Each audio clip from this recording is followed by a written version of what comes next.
श्री गणेशाय नमः, श्री सरस्वत्यै नमः, श्री गुरुभ्यो नमः, श्री मातृपितृभ्यो नमः, श्री कुलदेवताभ्यो नमः. ओम श्री परमात्मने नमः. तर आपला दासबोध ग्रंथाचा अभ्यास सुरू झालेला आहे. तर आपले 2 दशक संपूर्ण झालेले आहेत. आता 3रा दशक चालू आहे. 3ऱ्या दशकातल्या 8 समास पूर्ण झालेले आहेत. तर त्यात सुरुवातीचा होता जन्म दुःख निरूपण, म्हणजे गर्भवास काय आहे हे आपल्याला कळालं होतं. आणि बाकीची नंतरच्या 4 समासामध्ये आपल्याला स्वगुण परीक्षा अ ब क ड असे आपल्याला हे कळालेले आहेत. तर स्वगुण परीक्षा म्हणजे आपण माणूस जन्माला आल्यानंतर कसा वागतो हे पूर्ण आपल्याला रामदास स्वामींनी समजून सांगितलेलं आहे. आणि त्याच्यानंतर आपल्याला काय ताप असतात, म्हणजे कोणचे ताप आहेत. म्हणजे जन्मल्यानंतर माणूस कसा वागतो हे तर आपल्याला स्वगुण परीक्षामध्ये कळालेलं आहे. पण माणसाला किती प्रकारचे ताप असतात, म्हणजे आधी भौतिक ताप, आध्यात्मिक ताप, आधी दैविक ताप, असे 3 प्रकारचे ताप आपल्याला पाहायला मिळाले. तर ह्याच्यानंतर काय आहे, हे सगळं झाल्यानंतर शेवटी माणसाला काय करावं लागतं, काय व्हावं लागतं. तर मृत्यू हे अटळ आहे. ध्रुव जन्म मृतस्यच म्हणून जे आपल्याला भगवद्गीतेमध्ये सांगितलेले, म्हणजे ध्रुव तारा जसं अटळ आहे, एक ठिकाणी बसलेला आहे, तो तिथून हलत नाही, त्याप्रमाणे मृत्यू सुद्धा अटळ आहे. जन्माला आल्यानंतर जे वस्तू निर्माण होते त्याचा नाश पण होतो, हे आपल्याला भगवद्गीतामध्ये पण ऐकायला मिळालेलं आहे. आणि आता ह्याच्यामध्ये मृत्यू निरूपण हे समासमध्ये जवळजवळ 60 ओवी आहेत. त्या 60 ओवीमध्ये आपल्याला मृत्यू निरूपण हे काय आहे ते आपल्याला ऐकायला मिळणार आहे. त्याच्यावर आपण बोलणार आहोत आता. तर शोभाताई आपल्याला पहिले मंगलाचरण वाचून दाखवतील, प्रार्थना करतील, मग त्यानंतर आपल्याला मृत्यू निरूपण याचे 20 ओवी वाचून दाखवतील. सुरू करायचं. हो. शुका सारिके पूर्ण वैराग्य ज्याचे, वशिष्ठा परिज्ञान योगेश्वराचे, कवी वाल्मिका सारिका मान्य ऐसा, नमस्कार माझा सद्गुरु रामदासा. श्रीराम समर्थ. गणेश शारदा चैव सद्गुरु सज्जनस्तथा, आराध्य दैवतं गुह्यं सर्वमे रघुनंदना. गणेश शारदा सद्गुरु संत सज्जन कुळेश्वरू, सर्वही माझा रघुवीरू सद्गुरु रूपे. माझे आराध्य दैवत परम गुह्य गुह्यातीत, गुह्यपणाची मात नचले जेते. यो जातो मरुदंशज क्षितितले संबोधन सज्जना, ग्रंथं यो रचयन् सुपुण्यजनकं श्रीदास बोधाविदम्. य कीर्त्या पठनेन सर्व विदुषां स्वान्तापहारी सदा, सोऽयं मुक्तिकर क्षितौ विजेते श्रीरामदासो गुरु. मला वाटते अंतरी त्वा वसावे, तुझ्या दासबोधासी त्वा बोध व्हावे. अपत्या परी पाववी प्रेम ग्रासा, महाराज या सद्गुरु रामदासा. ब्रह्मानंदं परमसुखदं केवलं ज्ञानमूर्तिं, द्वन्द्वातीतं गगनसदृशं, तत्त्वमस्यादिलक्ष्यम् एकं नित्यं विमलमचलं, सर्वधी साक्षिभूतं भावातीतं त्रिगुणरहितं सद्गुरुं तं नमामि. गुरुर्ब्रह्मा गुरुर्विष्णु गुरुर्देवो महेश्वरा, गुरुर् साक्षात् परब्रह्म तस्मै श्री गुरवे नमः. अनेन प्रियतां देवो भगवान् जानकीपति, श्रीरामचन्द्र पूर्वेषाम् अस्माकं कुलदैवतं, श्रोता वक्ता श्रीराम समर्थ, श्रीराम समर्थ. जय जय रघुवीर समर्थ.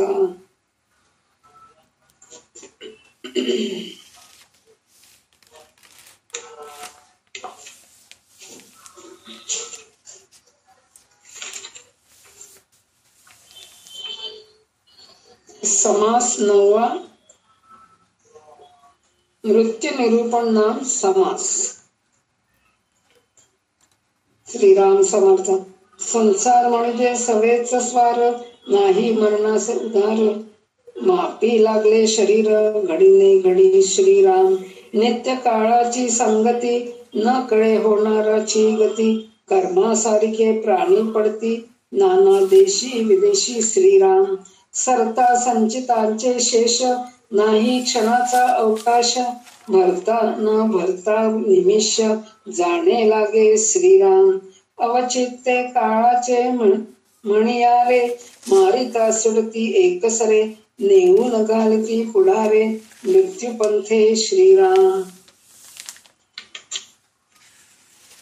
होता मृत्याची आटाटी, कोणी घालून सक्ती पाठी. सर्वत्रांच कुटाकुटी, मागे पुढे होतसे श्रीराम.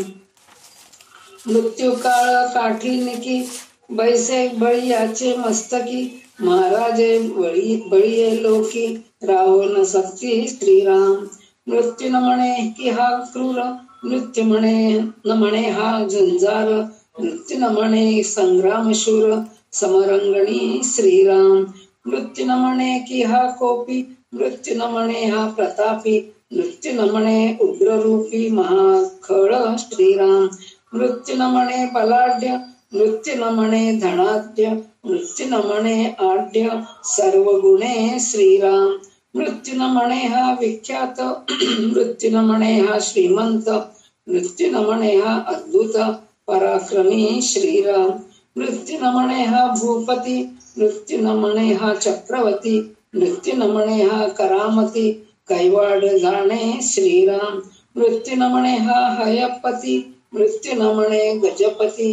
मृत्यू न म्हणे नरपती, विख्यात राजा श्रीराम. मृत्यू न म्हणे वरिष्ठ जनी, मृत्यू न म्हणे राजकारणी. मृत्यू न म्हणे वेतनी, वेतन धरता श्रीराम. मृत्यू न म्हणे देसाई, मृत्यू न म्हणे व्यवसायी. मृत्यू न म्हणे ठाई ठाई, कुंडराजे श्रीराम. मृत्यू न म्हणे मुद्राधारी, मृत्यू न म्हणे व्यापारी. मृत्यू न म्हणे परनारी, राजकन्या श्रीराम.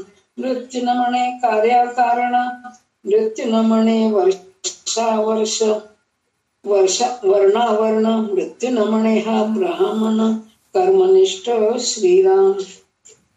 मृत्यू न म्हणे वित्पन्न, मृत्यू न म्हणे संपन्न. मृत्यू न म्हणे विद्वज्जन, समुदायी श्रीराम. मृत्यू न म्हणे हा धूर्त, मृत्यू न म्हणे बहुश्रुत. मृत्यू न म्हणे हा पंडित, महाभला श्रीराम. मृत्यू न म्हणे पुराणिक, मृत्यू न म्हणे हा वैदिक. मृत्यू न म्हणे हा याज्ञिक, अथवा जोशी श्रीराम. मृत्यू न म्हणे अग्निहोत्री, मृत्यू न म्हणे हा श्रोत्री. मृत्यू न म्हणे मंत्र यंत्री, पूर्णागमी श्रीराम.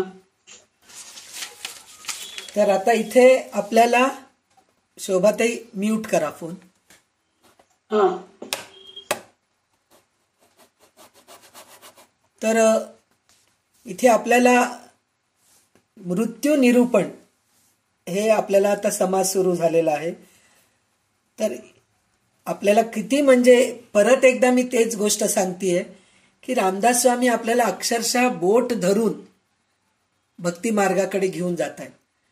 कसं काय म्हणून म्हणलं तर सुरुवातीला तर सगळ्यांना वंदन करायला सांगितले आणि त्याच्यानंतर कसं म्हणजे प्रत्येक श्रोत्यांना नमन करा तुम्ही. गणपतीपासून सुरू केले, गणपती, सरस्वती, गुरु, संत ह्यांना सगळ्यांना सुरू केले. त्याच्यानंतर माणसांची लक्षणे कशी असतात, मूर्खपणाची लक्षणं, उत्तमपणाची लक्षणं, कुविद्या, भक्ती निरूपण. म्हणजे पहिले माणसांच्या आपल्याच माणसांचं म्हणल्यापेक्षा आपल्यामध्ये काय दुर्गुण आहेत हे त्यागण्यासाठी म्हणून सगळे सद्गुण दुर्गुण हे पहिले दाखवलं त्यांनी. त्याच्यानंतर काय केलं, 3ऱ्या दशकामध्ये त्यांनी काय केले, पहिले गर्भवास कसा असतो आपल्याला, म्हणजे गर्भामध्ये काय काय त्रास असतो आपल्याला, म्हणजे ते कळालं. ते कळाल्यानंतर त्यांनी काय केले, स्वगुण परीक्षा म्हणून 4 समास घेतले. 4 समासामध्ये त्यांनी कसं सांगितलं, माणसाचा स्वभाव कसा असतो, म्हणजे लहानपणी माणूस कसा असतो, म्हणजे एकदम बाल्यवयात कसा असतो, बालक कसा असतो, त्याच्यानंतर थोडा 8-9 वर्षाचा होईपर्यंत कसा बालक असतो, त्याच्यानंतर तरुणपणी कसा असतो, मग 40मध्ये असणारा कसा असतो, मग म्हातारपणी कसा असतो, हे सगळं सांगितले. सांगितल्यानंतर काय सांगितलं त्यांनी, त्रिगुण ताप सांगितलेत. आदी भौतिक, आध्यात्मिक आणि आदी दैविक असे 3 ताप सांगितले. म्हणजे प्रत्येक माणसाला या 3 तापांमधून कोणचे ना कोणचे ताप असतातच. कोणचे ना कोणचे म्हणल्यापेक्षा 75% ताप प्रत्येकाला असतोच असतो, असं ते सांगितलं. त्याच्यानंतर आपल्याला कुठं घेऊन गेले, हे 3 ताप झाल्यानंतर मृत्यू निरूपण. म्हणजे मृत्यू निरूपण म्हणजे काय आहे, माणूस कोणीही असू दे, तो कोण खूप 30 मार्का म्हणतो ना आपण, कसा का राहू दे, राजा राहू दे, पैसेवाला राहू दे, गरीब राहू दे, पंडित राहू दे, कोणीही राहू दे, त्याला मृत्यू येणारच आहे. त्याच्यासाठी आपण जीव उधार घेऊ शकत नाही. यमदूत आले आणि यमदूताला आपण म्हणलो, थांब रे बाबा माझं काम आहे, मी नंतर येतो, असं म्हणू शकतो का, नाही म्हणू शकत. तर तसं हे मृत्यू आहे. तर हे कशासाठी सांगितलंय आपल्याला, ह्या सगळ्या गोष्टीच का सुरुवातीलाच का घेतलेत बरं, दुसऱ्या गोष्टी घेऊ शकले असते ना, पण सुरुवातीला ही गोष्टी सांगून माणसाला वैराग्य निर्माण करतायत. म्हणजे ह्या सगळ्या तापामधून, ह्या सगळ्या संसाराच्या कचाटीमधून, म्हणजे किंवा ह्या संसाराच्या गाडग्यामधून, ह्या गाडीमधून, ह्या समुद्रामधून, ह्या भवसागरामधून आपण हळूहळू बाहेर यायला पाहिजे. म्हणजे हे सगळ्या माणसांना आहेच, तर मग ह्याच्यात कशाला अडकून, आपल्याला सुद्धा वाटतंय ना, जेव्हा आपण दासबोध ग्रंथ हातात घेतलो, एक एक समास पुढे पुढे जात आहेत, समास संपले की दशकही जात आहेत आपले पुढे पुढे, तर त्याच्यामध्ये आपल्याला काय वाटतं, खरंच काय आहे आपल्या ह्या आयुष्यामध्ये, शेवटी काय मिळणार आहे, तर जे आपल्याला जे देह मिळालेलं आहे, सुदृढ देह मिळालेलं आहे, तर ह्याच्यातून आपण काहीतरी चांगलं साधायला पाहिजे. तर इतके दिवस आपल्याला कळाले नाही, 50 वर्ष, 55 वर्ष, 60 वर्ष, तर आता ह्या ग्रुपमध्ये कोण किती वर्षाचे आहेत मला त्याचं काही घ्यायचं हे नाहीये, पण 25 वर्षाचा मुलगा सुद्धा हे ग्रंथ वाचला तर त्याला असं वाटेल की खरोखरच आहे, आपण जन्माला आलोत, इतकं चांगलं शरीर आपल्याला मिळालेलं आहे, तर एवढं मिळाल्यानंतर आपण काय करतोय, कुठल्या रस्त्याने जातोय, कुठल्या दिशेने जातोय, आपण चुकीच्या मार्गावर जातोय, तर आपण सन्मार्गाकडे जायचंय, चांगल्या लोकांच्या सहवासात राहायचंय, चांगल्या गोष्टी ऐकायचेत, असं आपल्याला स्वतःला वाटतंय ना.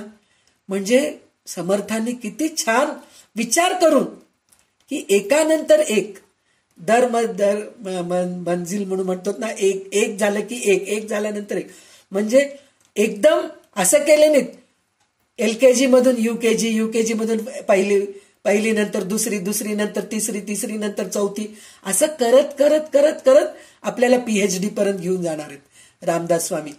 तर आता आपल्याला हे सगळं कळालंय ना, माणूस जन्माला आल्यानंतर काय त्रास आहेत, या सगळ्या गोष्टी आपल्याला कळालेल्या आहे. आणि हे कळाल्यानंतर मृत्यू हे येणारच आहे, अटळ आहे, ध्रुव आहे, म्हणजे हे चुकणारच नाहीये, कोणालाही चुकणार नाही, हे आपल्याला ह्या समासामध्ये सांगितलेले. तर सुरुवातीचे जे 5 जे आहेत ना ओवी, त्याच्यामध्ये हे सांगितलेले आहेत की माणसाला मृत्यू हे अटळ आहे म्हणून सांगितलेलं आहे. त्याच्यानंतरचे जे ओवी आहेत ना, त्याच्यामध्ये त्यांनी प्रत्येकाचं नाव घेऊन सांगितलेलं आहे. मृत्यूने म्हणे काय म्हणतात, क्रूर आहे किंवा झुंजार आहे, संग्रामशूर आहे. मग संग्रामशूर म्हणजे युद्ध करणारा, जो सगळ्यांशी युद्ध करून तो जिंकतो असा जो असतो त्याला सुद्धा मृत्यू आहे असं म्हणून सांगितलेलं आहे. आणि ते म्हणले मृत्यू कोपींना पण ऐकत नाही. म्हणजे कोपी म्हणलं तर काय, रागिष्ट, ज्यांना क्रोध खूप आहे असे, ते यमराज समोर क्रोध झाले तर यमराज थांबणार आहे काय? अरे बाबा ह्याला मी घाबरून पळून जातो रे बाबा असं म्हणणारं नाहीये. यमराज, यमदूत येतात आणि त्याला घेऊन जातात आणि म्हणतात जो प्रतापी आहे म्हणजे खूप शक्तिशाली आहे त्याला पण घाबरत नाही. उग्ररूपी आहे, धनाढ्य आहे, बलाढ्य आहे, श्रीमंत आहे, विख्यात आहे, अद्भुत आहे, पराक्रमी आहे, भूपती म्हणजे ह्या भूमीवरती भूमीचा राजा जो आहे त्याला सुद्धा चुकलं नाहीये. चक्रवर्ती आहे त्याला पण चुकलं नाहीये. हयपती, गजपती, नरपती, राजकारणी, पैसा असणारा, देसाई, वेसाई, मुद्राधारी, व्यापारी, परनारी, मृत्यून म्हणे परनारी, म्हणजे कुठलंही कोणालाही चुकलं नाहीये असं म्हणून. अरे काय झालं याला, एक मिनिट.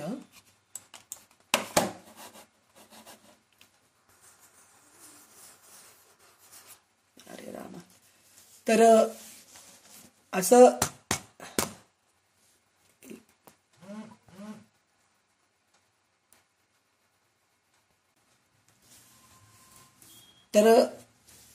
असं म्हणतायत की मृत्यू हे कोणालाच हे करत नाही. मुद्राधारी, व्यापारी, कार्यकारण, वर्णावर्ण, ब्राह्मण, व्युत्पन्न, संपन्न, विद्वज्जन, धूर्त, बहुश्रुत, पंडित, पुराणिक, वैदिक, बहुश्रुत आणि काय म्हणतात याज्ञिक, अग्निहोत्री, श्रोती, मंत्रयंत्री असे कोणीही राहू दे, मृत्यू कोणालाही ऐकत नाही. तो आला, यमदूत आला तर तो घेऊनच जाणार, तो कोणासाठी थांबत नाहीये. तर हे आपल्याला सांगतायत. तर आता ह्याच्यानंतर अजून कितीतरी लोकांच्या बद्दल सांगत आहेत ते. तर ते म्हणतायत की सॉरी, वैशालीताईला, संध्याताई थोडं फोन करून सांगा, थोडं माऊस काम करत नाहीये म्हणून. तर मी जॉईन करून घेत नाही, सॉरी म्हणून सांगा त्यांना. मला सांगते मी मेसेजच द्यायला लागले. हो तेच माहिती. तर आता पुढचे पूर्ण ओवी वाचा शोभाताई. सुरू करते. हा. श्रीराम समर्थ. मृत्यून म्हणे शास्त्रज्ञ, मृत्यून म्हणे वेदज्ञ, मृत्यून म्हणे सर्वज्ञ, सर्व जाणे श्रीराम. मृत्यून म्हणे ब्रह्महत्या, मृत्यून म्हणे गोहत्या, मृत्यून म्हणे नाना हत्या, स्त्री बाळकाधिक श्रीराम. मृत्यून म्हणे रागज्ञानी, मृत्यून म्हणे ताळज्ञानी, मृत्यून म्हणे तत्वज्ञानी, तत्ववेत्ता श्रीराम. मृत्यून म्हणे योगाभ्यासी, मृत्यून म्हणे संन्यासी, मृत्यून म्हणे काळासी, वंचू जाणे श्रीराम. मृत्यून म्हणे हा सावध, मृत्यून म्हणे हा सिद्ध, मृत्यून म्हणे वैद्य प्रसिद्ध पंचाक्षरी श्रीराम. मृत्यून म्हणे हा गोसावी, मृत्यून म्हणे हा तपस्वी, मृत्यून म्हणे हा मनस्वी उदासीन श्रीराम. मृत्यून म्हणे ऋषेश्वर, मृत्यून म्हणे कवेश्वर, मृत्यून म्हणे दिगंबर समाधिस्थ श्रीराम. मृत्यून म्हणे हट्टयोगी, मृत्यून म्हणे राजयोगी, मृत्यून म्हणे वितरागी निरंतर श्रीराम. मृत्यून म्हणे ब्रह्मचारी, मृत्यून म्हणे जटाधारी, मृत्यून म्हणे निराहारी योगेश्वर श्रीराम. मृत्यून म्हणे हा संत, मृत्यून म्हणे हा महंत, मृत्यून म्हणे हा गुप्त होत असे श्रीराम. मृत्यून म्हणे स्वाधेना, मृत्यून म्हणे पराधेना, सकळ जीवास प्राशन मृत्यूचे करी श्रीराम. एक मृत्यू मार्गी लागले, एकी अर्ध पंथ क्रमिले, एक ते शेवटास गेले वृद्धपणी श्रीराम. मृत्यून म्हणे बाळ तारुण्य, मृत्यून म्हणे सुलक्षण, मृत्यून म्हणे विचक्षण, बहुबोलिका श्रीराम. मृत्यून म्हणे हा आधार, मृत्यून म्हणे उदार, मृत्यून म्हणे हा सुंदर चतुरांग जाणे श्रीराम. मृत्यून म्हणे पुण्य पुरुष, मृत्यून म्हणे हरिदास, मृत्यून म्हणे विशेष सुकृती नर श्रीराम. आता असो हे बोलणे, मृत्यापासून सुटिले कोणे, मागे पुढे विश्वास जाणे. मृत्यू पंथे श्रीराम, चारी खाणी चारी वाणी, 84 लक्ष जीव योनी, जन्म आले तितुके प्राणी, मृत्यू पावती श्रीराम. मृत्या भेणे पळो जाता, तरी मृत्यू सोडिना सर्वथा, मृत्यास नये कविता काही केल्या श्रीराम. मृत्यून म्हणे हा स्वदेशी, मृत्यून म्हणे हा विदेशी, मृत्यून म्हणे हा उपवासी निरंतर श्रीराम. मृत्यून म्हणे थोर थोर, मृत्यून म्हणे हरिहर, मृत्यून म्हणे अवतार भगवंताचे श्रीराम. श्रोती कोकणात करावा, हा मृत्यू लोक सकळांच ठावा, उपजला प्राणी जाईल बरवा, मृत्यू पंथे श्रीराम. येथे न मनावा किंत, हा मृत्यू लोक विख्यात, प्रगट जाणती समस्त लहान थोर श्रीराम. तथापि किंत मानिजेल, तरी हा मृत्यू लोक नवेल, या कारणे नासेल उपजला प्राणी श्रीराम. ऐसे जाणून या जीवे, याचे सार्थकची करावे, जनी मरून उरवावे कीर्ती रूपे श्रीराम. एरवी प्राणी लहान थोर, मृत्यू पावती हा निर्धार, बोलिले हे अन्यथा उत्तर मानुची नये श्रीराम. गेले बहुत वैभवाचे, गेले बहुत आयुष्याचे, गेले अगाध महिमेचे मृत्यू पंथे श्रीराम. गेले बहुत पराक्रमी, गेले बहुत कपटकर्मी, गेले बहुत संग्रामी, संग्राम सौरे श्रीराम. गेले बहुता बळांचे, गेले बहुता काळांचे, गेले बहुता कुळांचे, कुळवंत राजे श्रीराम. गेले बहुतांचे पाळक, गेले बुद्धीचे चाळक, गेले युक्तीचे तार्किक तर्कवादी श्रीराम. गेले विद्येचे सागर, गेले बळाचे डोंगर, गेले धनाचे कुबेर मृत्यू पंथे श्रीराम. गेले बहुत पुरुषार्थाचे, गेले बहुत विक्रमाचे, गेले बहुत आटोपाचे कार्यकर्ते श्रीराम. गेले बहुत शस्त्रधारी, गेले बहुत परोपकारी, गेले बहुत नाना परी धर्मरक्षक श्रीराम. गेले बहुत प्रतापाचे, गेले बहुत सत्कीर्तीचे, गेले बहुत नीतीचे नीतिवंत राजे श्रीराम. गेले बहुत मतवादी, गेले बहुत कार्यवादी, गेले बहुत वेवादी बहुतांपरीचे श्रीराम. गेली पंडितांची थाटे, गेली शब्दांची कचाटे, गेली वादके अचाटे नाना मते श्रीराम. गेले तापशांचे भार, गेले संन्यासी अपार, गेले विचार करते सार मृत्यू पंथे श्रीराम. गेले बहुत संसारी, गेले बहुत वेशधारी, गेले बहुत नाना परी नाना छंद करुणी श्रीराम. गेले ब्राह्मण समुदाय, गेले बहुत आचार्य, गेले बहुत सांगो काय किती म्हणून श्रीराम. असो ऐसे सकळही गेले, परंतु एकची राहिले, जे स्वरूपाकार झाले आत्मज्ञानी श्रीराम. इति श्री दासबोधे गुरु शिष्य संवादे मृत्यू निरूपण समास 9. श्रीराम समर्थ. तर आपल्याला शोभाताई म्यूट करा फोन. तर आपल्याला असं आतापर्यंत आपण जे ऐकलो ना, ह्यांना जुमानलं नाही, कोणाला काही हे केलं नाही, मृत्यू कोणासाठी थांबणार नाहीये. तर आता ह्याच्या पुढे सुद्धा त्यांनी बऱ्याच लोकांचं हे घेतलंय. असं म्हटलं की मृत्यून म्हणे शास्त्रज्ञ, म्हणजे जो सायंटिस्ट असतात त्यांना सुद्धा थांबत नाही मृत्यू. आणि जे वेदज्ञ आहेत म्हणजे वेद जाणणारे, एवढंच काय सर्वज्ञ म्हणजे जे सर्वज्ञ आहेत, म्हणजे सगळं काही माहित आहे त्यांना सुद्धा मृत्यू थांबत नाही. ब्रह्महत्या केल्यांना, गोहत्या केल्यांना, नाना हत्या स्त्री बाळकाधिकांना केलेल्यांना कोणालाही नाही करत ते. ताळज्ञानी, रागज्ञानी, तत्वज्ञानी, तत्ववेत्या, योगाभ्यासी, संन्यासी, सावध, सिद्ध, प्रसिद्ध, गोसावी, तपस्वी, मनस्वी, ऋषेश्वर, कवेश्वर, दिगंबर, म्हणजे कोणालाही संत सद्गुरू आहेत त्यांना पण नाही. आता आपण म्हणतो ना, आता हार्ट अटॅक आलं आपल्याला, तर आपल्याला वाचवणारे डॉक्टर किती मोठे असतात, किती त्यांना माहीत असतं. डॉक्टर आपल्याला आपली ऑपरेशन करून खूप प्रयत्न करून आपल्याला वाचवतात. पण ते डॉक्टर आहेत म्हणून ते स्वतःला वाचून घेऊ शकतात का? नाही वाचू शकत.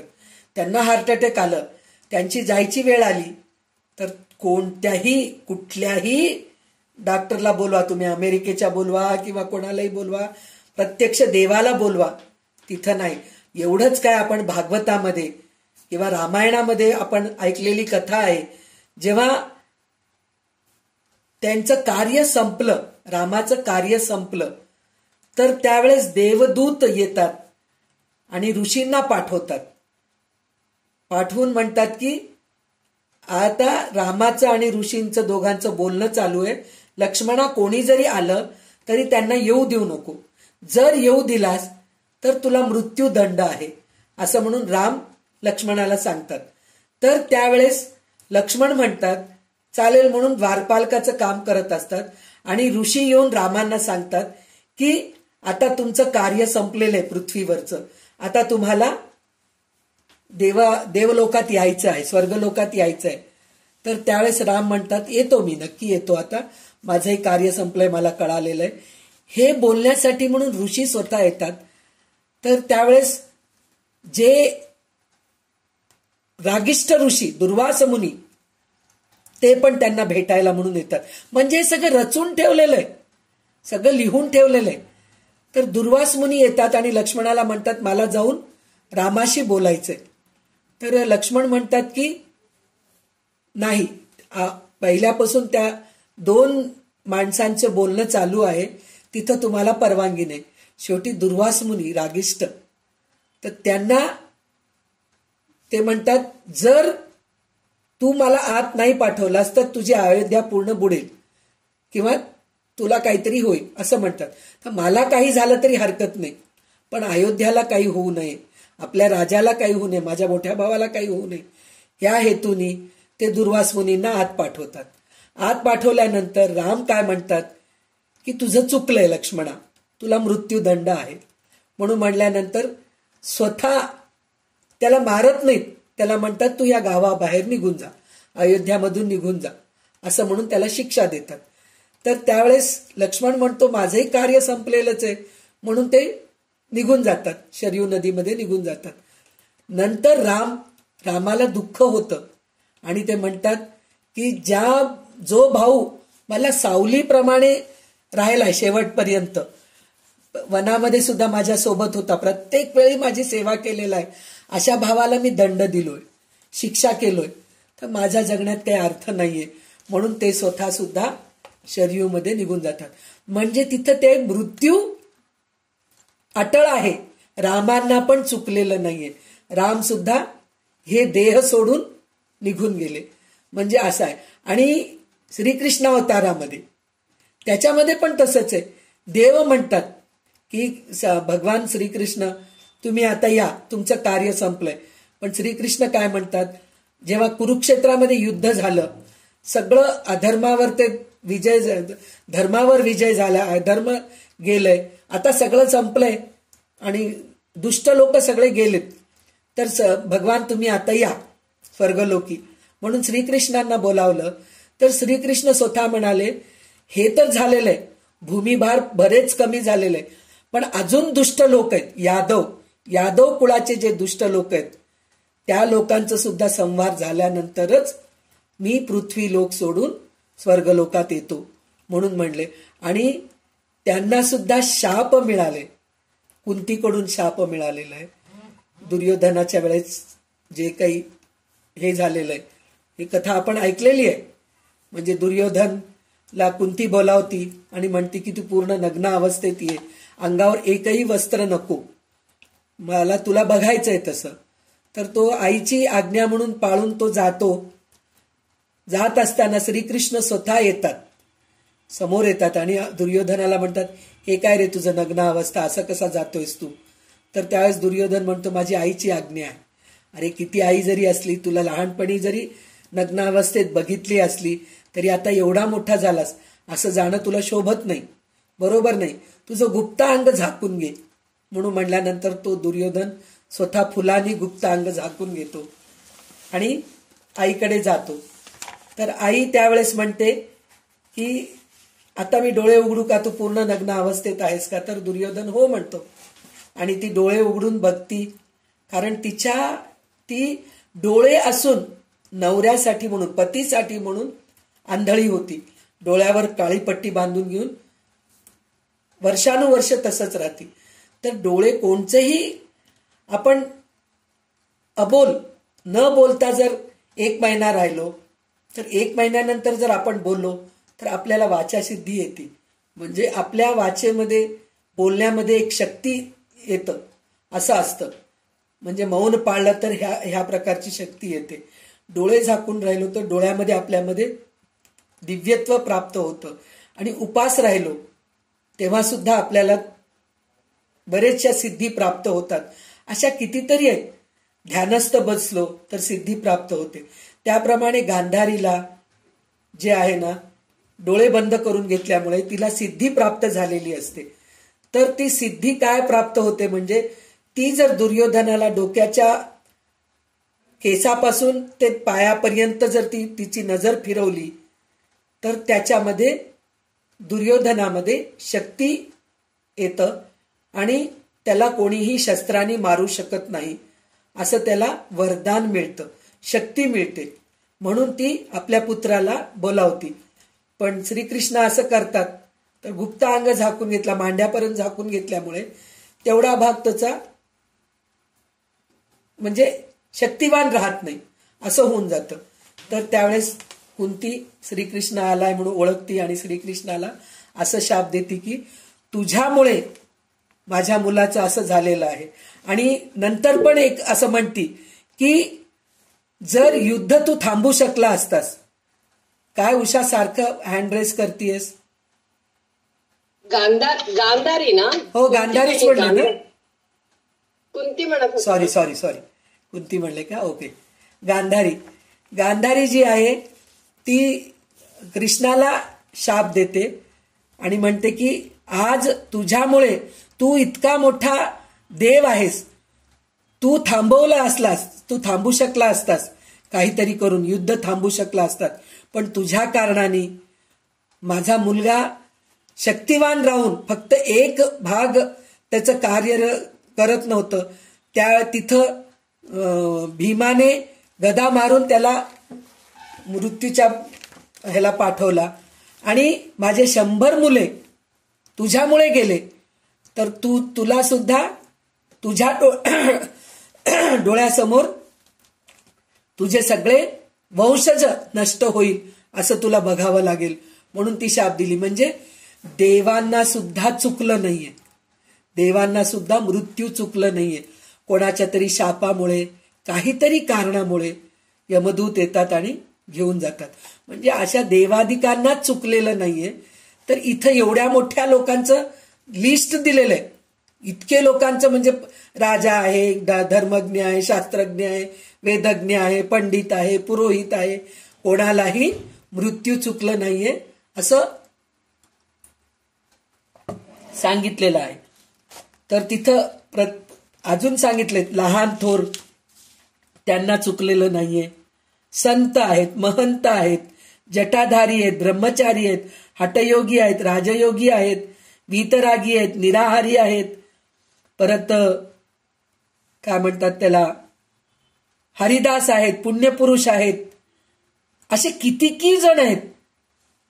तर सगळ्यांना मृत्यू येणारच आहे असं म्हणून सांगितले. 4 खाणी 4 वाणी 84 लक्ष जीव योनी जन्म आले तितुके प्राणी मृत्यू पावती. म्हणजे हे 4 खाणी म्हणून जे म्हणलेले आहेत ना, तर ते कोणते 4 खाणी आहेत? तर ते आहेत जारज, स्वेदज, उद्विज आणि अंडज. म्हणजे अंड्यानी जन्मलेले ते पण मरणारच आहेत. उद्विज म्हणजे पृथ्वीवर ते बिया टाकून जे झाड उत्पन्न होतात, पृथ्वीवरून जे किडे उत्पन्न होतात मातीमधून, ते सुद्धा मरणारच आहेत म्हणून सांगितलेले. जारज म्हणजे मनुष्य, म्हणजे गर्भामध्ये वाढ होते बालकाचं आणि मग बाळणपण होऊन त्यांचं मनुष्य किंवा प्राणी म्हणून जन्म होतं, अशा लोकांना पण मृत्यू आहे म्हणून सांगितलं.